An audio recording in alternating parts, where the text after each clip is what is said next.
সিনাত vote দিম আমি কি সিনাত ভোট দিম আমি কি সিনাত ভোট দিম রুহুল আমিন জিন্দাবাদ রুহুল আমিন জিন্দাবাদ রুহুল আমিনক ভোট দিও ৰাইজৰ দলক ভোট দিও ধন্যবাদ জয় অসম শুভৰাত্ৰি লিডাৰশ্বিপত এটা ভোট বিচাৰিছো ৰুহুল আমিনক ভোট দিয়া মানে মোক ভোট দিয়া মই আপোনালোকক অনুৰোধ কৰিব কৈছো আপোনালোকে মোক সঁচাকে এইবাৰৰ কাৰণে এটা ভোট দিবনে নিদিয়ে ইয়াৰ টকা কিমান মানুহে দিব কিমান মানুহ দিবনে সঁচাকে দিব তেতিয়াহ'লে রুহুল আহা রুহুলক মই এটা কথা জনাই দিম রুহুল ইলেকশ্যনত জিকাৰ পাছত কোনোদিন অহংকাৰ নকৰিবা মই দেখিছানে ইলেকশ্যনত জিকাৰ পাছতো MLA কৰি মই চেণ্ডেল পিন্ধো দেখিছা ৰাইজৰ লগত কথা পাতোতে মই চেণ্ডেলযোৰ খুলি দূৰত ৰাখি লৈছো মানুহক সন্মান কৰিলো কথাটো বুজিছা ইলেকশ্যনত জিকাৰ পাছত অহংকাৰ নহয় ৰাইজ যদি 6টা বজাত যায় 6টা বজাতে কাম কৰি দিব লাগিব ৰাইজ যদি 12টাত যায় 12টা বজাত কাম কৰি দিব লাগিব মুছলমান মানুহ গ'লে মুছলমানৰ কাম কৰি দিব লাগিব হিন্দু মানুহ গ'লে হিন্দুৰো কাম কৰি দিব লাগিব ইলেকশ্যনৰ জিকাৰ পাছত হিন্দু মুছলমান কৰিলে নহ'ব হয়নে নহয় হয়নে নহয় হয়নে নহয় হয়নে নহয় এইটো কথা মানিবা নে নহয় মানিবা কংগ্ৰেছত ভোট দিয়াৰ পাছতো বিজেপিৰ মানৰ পৰা মুছলমানক কংগ্ৰেছে বচাব পৰা নাই হয়নে নহয় এইবাৰ 26ত কংগ্ৰেছক তেতিয়াহে ভোট দিম আপোনালোকে ক'ব লাগিব তেতিয়াহে ভোট দিম যদিহে তোমালোকে বিজেপি চৰকাৰ হটাই দিব পাৰে হয়নে নহয় হয়নে নহয়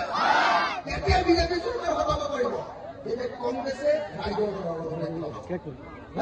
কংগ্ৰেছক আপোনালোকে কৈ দিব লাগিব ৰাইজৰ দল আৰু কংগ্ৰেছ একলগ হওক আৰু যদি নহয় তেতিয়াহ'লে আমি কংগ্ৰেছক ভোট দিম এইবুলি একবাৰ কৈ দিলে মুছলমান মানুহে কৈ দিলে কংগ্ৰেছৰ ৰঙা লাইট জ্বলি যাব লগে তেওঁলোক একলগ হ'ব আৰু তেতিয়াহে আমি বিজেপি ঘূৰাব পাৰিম হয়নে নহয় হয়নে নহয় হয়নে নহয় হয়নে নহয় সেইকাৰণে মই আপোনালোকক দুটা কথা ক'লো এটা হ'ল হিন্দু মুছলমান একলগ হ'ব লাগিব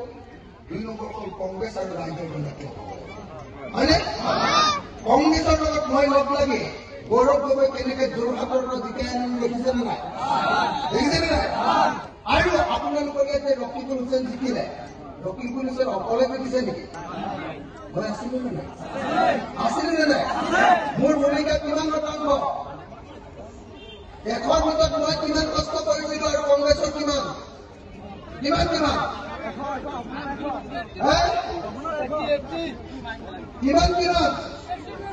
মোৰতো কিবা এটা ভূমিকা আছেনে নাই কমকে বেছি যোৰহাটত মই হাতত ধৰি গৌৰৱক জিকাই আনিছো কিন্তু জিকাই অনাৰ পাছতো ৰকিবুল হুছেইনেও কোৱা নাই প্ৰদ্যুৎ বৰদলৈও কোৱা নাই গৌৰৱ গগৈ কোৱা নাই ধন্যবাদ অখিল গগৈ ৰাইজৰ কাৰণে বৰ ভাল কাম কৰিছে বুলি একদিনো নকওঁ অলপ জিকাইহে দিব লাগে খাই ভাত খোৱা বুজিলে নাই হিন্দু আৰু মুছলমান একলগ হ'ব লাগিব হয়নে নহয় হিন্দু আৰু মুছলমান তেতিয়া একলগ হ'ব যেতিয়া মুছলমান মানুহে মুছলমান সাম্প্ৰদায়িক দল AIDFক এৰি দিব বুজিছেনে নাই ইয়াত নামনি অসমৰ মানুহে যদি অকল বদৰুদ্দিন আকবৰক ভোট দি থাকে মুছলমানক ভোট দি থাকে দুজনী মানুহে অকল হিন্দুকে ভোট দি থাকে মানুহক ভোট নিদি অকল হিন্দু মুছলমান হয় নহয় সেইকাৰণে আমি সিদ্ধান্ত ল'ব লাগিব যে হিমন্ত বিশ্ব শৰ্মাৰ লগতে একেলগতে বান্ধি বদৰুদ্দিন আকবৰ চাহাবকো বন্ধ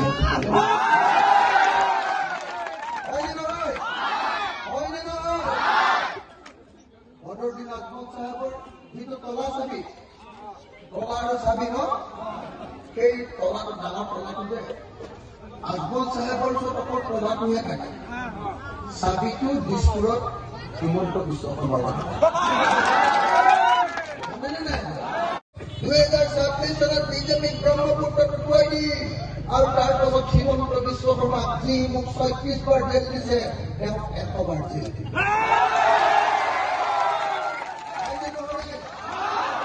কৰিব লাগিবনে নাই? লাগিবনে নাই? তেওঁ গণতন্ত্ৰ ধ্বংস কৰিছে, তেওঁ আমাৰ ধৰ্ম নিৰপেক্ষতা শেষ কৰিছে, তেওঁ মানুহৰ ঘৰ এনে ভাঙি দিছে, তেওঁ মানুহক এনে গুলীয়াই হত্যা কৰিছে। গতিকে তেওঁ জেলত যাব লাগিবনে নাই? লাগিবনে নাই? মোক এবাৰ নহয়, দুবাৰ নহয়, ৩৬ বাৰ জেল দিছে। মই হিমন্ত বিশ্ব শৰ্মাক ১০০ বাৰ জেল দিম।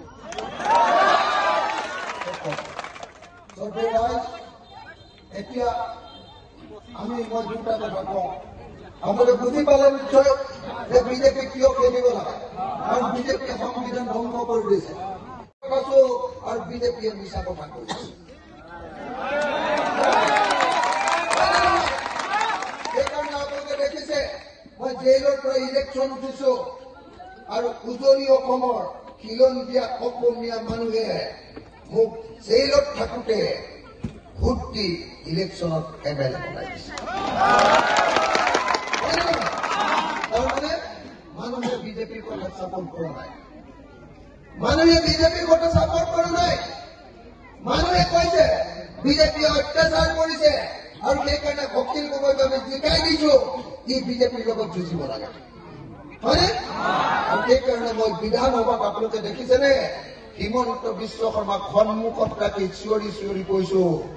যে হিমন্ত তোমাৰ নিচিনা ২ নম্বৰী মানুহ পৃথিৱীত কেতিয়াও জন্ম নহয়।